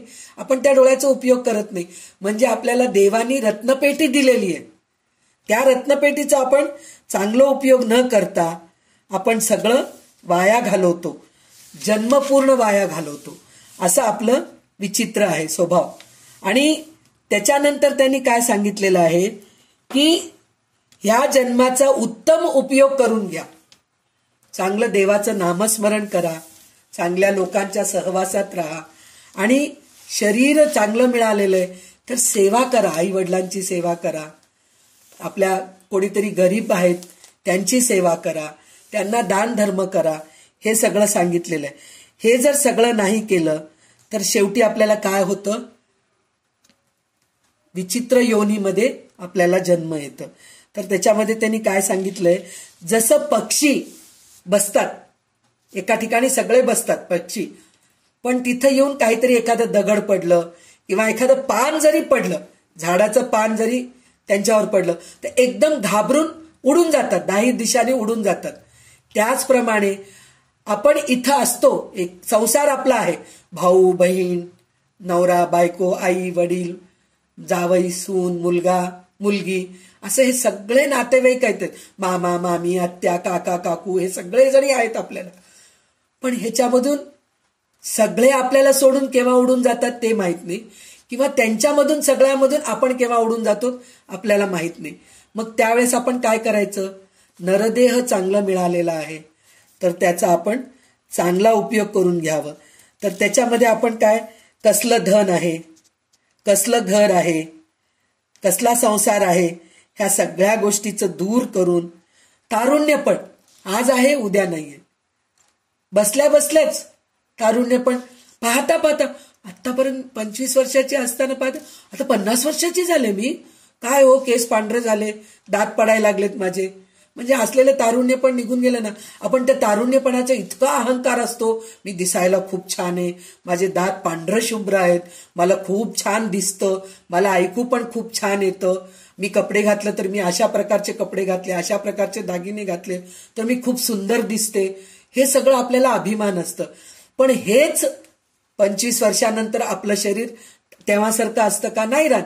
हातपाय लुळे पडतात, आपल्याला चालता धड येत नाही, गुडघे दुखत असतात, डोक्याचे केस पांढरे होऊन जातात, डोळे बरोबर दिसनाशे होतात, कान ऐकू येत नाही. तर कशाला या सगळ्या गोष्टीचा अभिमान, माझं तारुण्यपण म्हणून अभिमान काहीही अडलेलं नाहीये. तर त्याच्यासाठी म्हणून प्रत्येक वेळेस हा संसार भ्रम आहे सगळं, म्हणजे आपल्याला काही ह्याचं सगळं सोडूनच जायचंय. ह्याप्रमाणे जर आपण राहिलो आणि भगवंताचं नामस्मरण करू लागलो तर भगवंत आपल्याला चांगल्या योनीमध्ये जन्म घालतो, असं आपल्याला रामदास स्वामी सांगतायत. तर आता ह्याच्या पुढचे 25 श्लोक ओवी वाचल्यानंतर आपला दासबोध ग्रंथाचा अभ्यास संपणार आहे. म्हणजे तिसरा समास संपतो. श्रीराम समर्थ. तू भोगिल्या पुनरावृत्ती, ऐसी माय बापे किती. स्त्री कन्या पुत्र होती, लक्ष श्रीराम. कर्मयोगे सकळ मिळाली, एके स्थळी जन्मास आली. ते तुवा आपली मानली, कैसी रे पडत मूर्खा श्रीराम. तुझं नवे शरीर, तेथे इतरांचा कोण विचार. आता एक भगवंत साचार, धरी भावार्थ बळे श्रीराम. एका दुर्भरा कारणे, नाना निचांची सेवा करणे. नाना स्थिती आणि स्तवने, मर्यादा धरावी श्रीराम. जो अन्न देतो उदरासी, शरीर विकावे लागे त्यासी. माझेने घातले जन्मासी, त्यासी कैसे विसरावे श्रीराम. अहर्निशी ज्या भगवंता, सकळ जीवांची लागली चिंता. मेघ वरुष्य जयाची सत्ता, सिंधू मर्यादा धरी श्रीराम. भूमी धरिली धराधरे, प्रकट होई जे दिन करे. ऐसी सृष्टी सत्ता मात्रे, चालवी जो का श्रीराम. ऐसा कृपाळू देवादिदेव, नेनवे जयाची लाघव. जो सांभाळी सकळ जीव, कृपाळूपणे श्रीराम. ऐसा सर्वात्मा श्रीराम, सांडून धरिती विषय काम. ते प्राणी दुरात्मे, अद्दम केले पावती श्रीराम. रामे विण जे आस, तितकी जाणावी नैराश्य. माझे सावकाश, सीनची उरे श्रीराम. जयास वाटे सीन व्हावा, तेणे विषय चिंतित जावा. विषय न मिळता जीवा, तत्पग सुटे श्रीराम. सांडून राम आनंद धन, ज्याचे मनी विषय चिंतन. त्याशी कैसे समाधान, लोलंगतासी श्रीराम. द्यास वाटे सुखची असावे, तेणे रघुनाथ भजनी लागावे. सजन सकळही त्यागावे, दुःख मूळ जे श्रीराम. जेथे वासना दोन बोल पडे, तेणेची अपाय दुःख जडे. म्हणून विषय वासना मोडे, तो एक सुखी होय सुखी श्रीराम. विषय जनित जे सुख, तेथे होते परम दुःख. पूर्वी गोड अंती शोक, नेमस्त आहे श्रीराम. गळ गिळता सुख वाटे, ओढून घेता घसा फाटे. काते बापडे मृग आपटे, चारा घेऊन पळता श्रीराम. तैसी विषय सुखाची गोडी, गोड वाटे परिते कुडी. म्हणून या आवडी, रघुनाथी धरावी श्रीराम. ऐकून बोले भाविक, कैसेची धडे ते सार्थक. सांगा स्वामी यमलोक, सुखे जेणे श्रीराम. देवासी वास्तव्य कोठे, तो मज कैसेनी भेटे. दुःख मूळ संसार तुटे, कोणे परी स्वामी श्रीराम. दृढ पुढी भगवत प्राप्ती, होऊन चुके अधोगती. ऐसा उपाय कृपा मूर्ती, मग विनाश करावा श्रीराम. वक्ता म्हणे हो एक भावे, भगवत भजन करावे. तेणे होईल स्वभावे, समाधान श्रीराम. कैसे करावे भगवत भजन, कुठे ठेवावे हे मन. भगवत भजनाचे लक्षण, मज निरोपावे श्रीराम. ऐसा म्लान वदने बोले, धरिले सुदृढ पाऊले. कंठ सद्गतीत गळाले, अश्रुपात दुःखे श्रीराम. देखो शिष्याची अनन्यता, भावे ओळला सद्गुरुदाता. स्वानंद तुंबळेल आता, पुढील समासी श्रीराम. इति श्री दासबोधे गुरु शिष्य संवादे वैराग्य निरूपण नाम समास. श्रीराम समर्थ. हा, तर आता आपल्याला हे वैराग्य निरूपण जे आहे ते काय सांगत आहे की आपल्याला असं वाटतं सगळं मी करते, माझ्यामुळेच घर चाललंय, मी नसलं तर काही होत नाही, मी केले म्हणूनच संसार झालं, नाहीतर संसार झालं नसतं, असं आपल्याला सगळं वाटतं. पण एक गोष्ट आपल्याला ह्याच्यात सांगितलेलं आहे. सूर्य आपण वाट बघतोय, म्हणजे आपण सांगतोय का सूर्याला, बाबा उद्या सकाळी 6 वाजता तू उगव आणि संध्याकाळी 6 वाजता तू मावळ म्हणून सांगतोय. आपण सांगतोय का? नाही. त्याचं काम ते करते. कोण सांगते? भगवंत त्यांना हे करतायत. आणि सागराला सांग आपण म्हणतोय का की तू बरोबर लाटा हे कर, बरोबर तू पाणी जास्त वाहू नकोस, हे आपण सागराला सांगतोत का? नदीला सांगतोत का? झाडांना सांगतोत का इतकंच वाढ, तू इतकंच फळ दे? हे सगळं भगवंतच करतायत. एक शक्ती आहे आपल्या विश्वामध्ये, त्या शक्तीचंच काम चालू आहे. जसं आपण म्हणतोय ना, आता आपण ललिता सहस्रनामचा अर्थ ऐकतोय, तर ती शक्ती सगळ्यांना काम सोपून दिलेली आहे आणि ती शांतप्रमाणे बसलेली आहे. पण आपण तसं आहेत का? नाहीये. आपण सतत मी केलं मी केलं मी केलं मी केलं म्हणूनच म्हणत असतो. तर तसं न म्हणता आपण जसं सूर्य उगवायचं आपण वाट बघतोय, समुद्राचं पाणीचं तुफान येतंय का नाही येतंय ह्या गोष्टीचं हे करत नाही, आपण काळजी करत नाही. चंद्र केव्हा उगवलाय, रात्रंदिवस होत आहे, ह्या सगळ्या गोष्टीची आपण काळजी करतो का? नाही करत. त्याचप्रमाणे संसाराची काळजी सोडून देऊन जसं सूर्यचंद्र भगवंतामुळे उगवतात आणि मावळतात, समुद्राचं लाटा वगैरे सगळं भगवंताच्या कृपेनेच हे होतं, तसंच माझ्या संसाराचं सुद्धा भार भगवंत उचलतोय. म्हणून जर आपण निष्काळजीपणा जर राहिलो, म्हणजे काळजी न कर, निष्काळजी म्हणजे सगळं काही सोडून मी बिंदास राहतो असं नाही. भगवंताचं नामस्मरण करत जर राहिलो तर आपल्याला भगवंत चांगल्या प्रकारे पुढचा जन्म देतो, चांगल्या योनीमध्ये आपल्याला जन्म देतो असं सांगितलेलं आहे. आणि त्याच्यानंतर काय सांगितलेलं आहे त्यांनी? फक्त शरीर सुख आणि दृश्य विश्वाच्याच आधारे आपण न राहता भगवंताच्या आधारे राहून आपण जर संसार करू लागलो तर सगळं काही चांगलं होतं म्हणून सांगितलंय. आणि शेवटी त्यांनी अजून एक उदाहरण असं दिलेलं आहे की कणकेचा गोळा करतो आपण आणि दोऱ्याला बांधतो आणि ते नदीत किंवा तळ्यात सोडतो, तर त्याला पकडून मासा येतो आणि त्याच्या गळ्याला फास पडून तो मरून जातो. त्याचप्रमाणे आपल्याला भगवंत कणकीचा गोळा पण दिलेला आहे, देऊन आपल्याला सोडलाय संसारामध्ये. तर आपल्याला ते कणकीच्या गोळ्याला पकडायचे का भगवंताला पकडायचे? आपण त्या कणकीच्या गोळ्याला पकडायला जातो, म्हणजे संसार हे आपलं कणकीचं गोळा आहे. त्या कणकीच्या गोळ्याला पकडायला जातो, पकडतो आणि गळ्याला फास घालून घेतो. माझे मुलं, माझं घर, माझं दार, माझं सोनं, माझं पैसा, माझा अडका, ह्या सगळ्या गोष्टीमध्ये आपण अडकतो आणि भगवंताकडून दूर जातो आणि आपण मृत्युमुखी पडतो. म्हणजे आपल्याला दिलेलं देह जे आहे त्या सत्कर्मी न लावता संसारामध्येच अडकून त्याच्याच मध्ये गुंतून आपण भगवंताला विसरून जातो. तर त्याच्यासाठी म्हणून काय श्रोता विचारतोय की स्वामी सार्थक कसे घडेल, म्हणजे माझं जन्म कसं उद्धार होईल म्हणून विचारलंय. आणि कोणत्या उपायाने यमलोक चुकेल, म्हणजे मला मृत्यू जरी आला तरी मी यमलोकात न जाता, नरकामध्ये न जाता, आपण गरुड पुराण जर ऐकला असेल तर गरुड पुराणामध्ये यमयातना काय आहेत हे खूप विस्ताराने वर्णन केलेले आहे. म्हणजे आपण मृत्यू पावल्यानंतर आपण कोणत्या चुकीची शिक्षा काय काय भोगतो हे सगळं आपल्याला ते माहीत होतं. तर ते नरक यातना कसे चुकतील आपल्याला, आणि देव कोठे राहतो, तो कसा मला भेटतो, हा दुःखमूळ संसार कोणत्या उपायाने तुटेल म्हणून श्रोता वक्त्याला विचारतोय म्हणून म्हणतायत. तर त्यावेळेस श्रोत्याचे बोलणे ऐकून, म्हणजे इथं कल्याण स्वामी आणखीन रामदास स्वामीच आहेत, गुरु शिष्य संवादे हे जे आहे, तर तिथं शिष्याला रामदास स्वामी सांगतायत की एकनिष्ठा ठेवून भगवंताचे भजन करावे. आणि भगवंताचे भजन कसं करावे, मन कोठे गुंतवावे आणि भगवंताचे भजनाचे लक्षण काय हे सगळं मला समजून सांगा म्हणून शिष्य विचारतायत. तर गुरु काय म्हणतायत, आता येत्या दशकामध्ये मी तुला हे सगळं सविस्तर समजून सांगतो.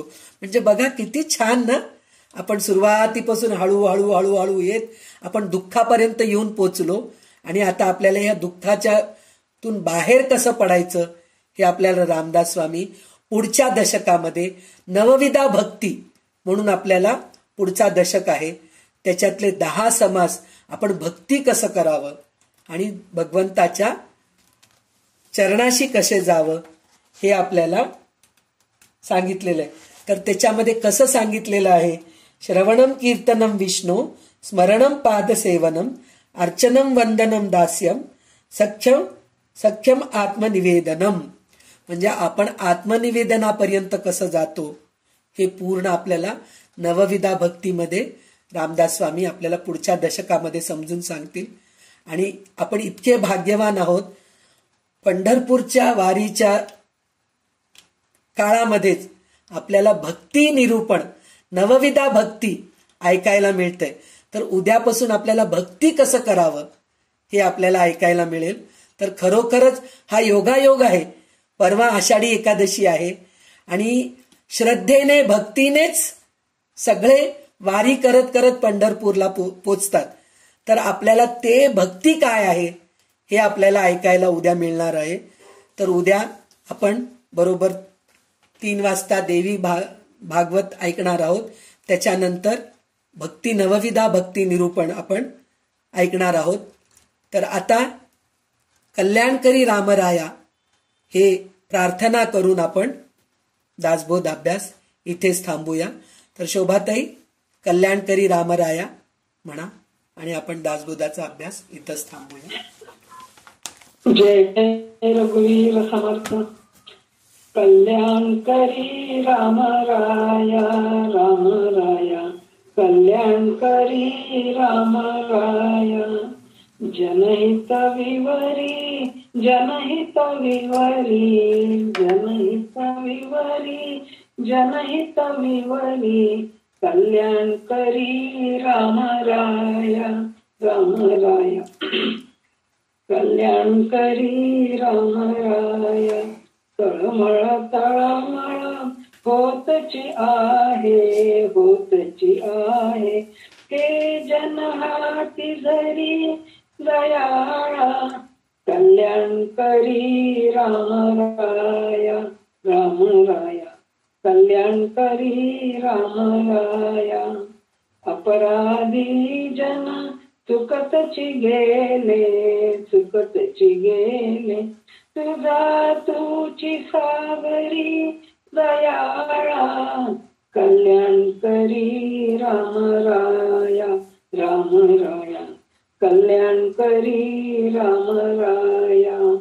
कठीण त्यावरी कठीणची झाले कठीणची झाले, आता न दिसे उरी दयाळा. कल्याणकरी राम राया राम राया. कल्याणकरी राम राया. कोठे जावे काय करावे काय करावे, आरंभिली बोहरी दयाळा.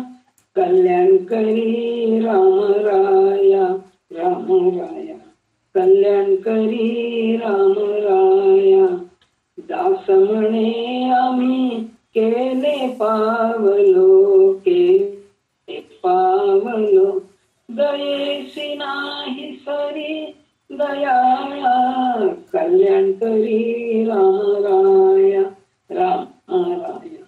कल्याणकरी राम राया. सदा सर्वदा योग सदा सर्वदा योग तुझा घडावा, तुझे कारणी देह माझा पडावा. उपेक्षू नको गुणवंता अनंता, रघुनायक मागणे हेची आता. जय जय रघुवीर समर्थ.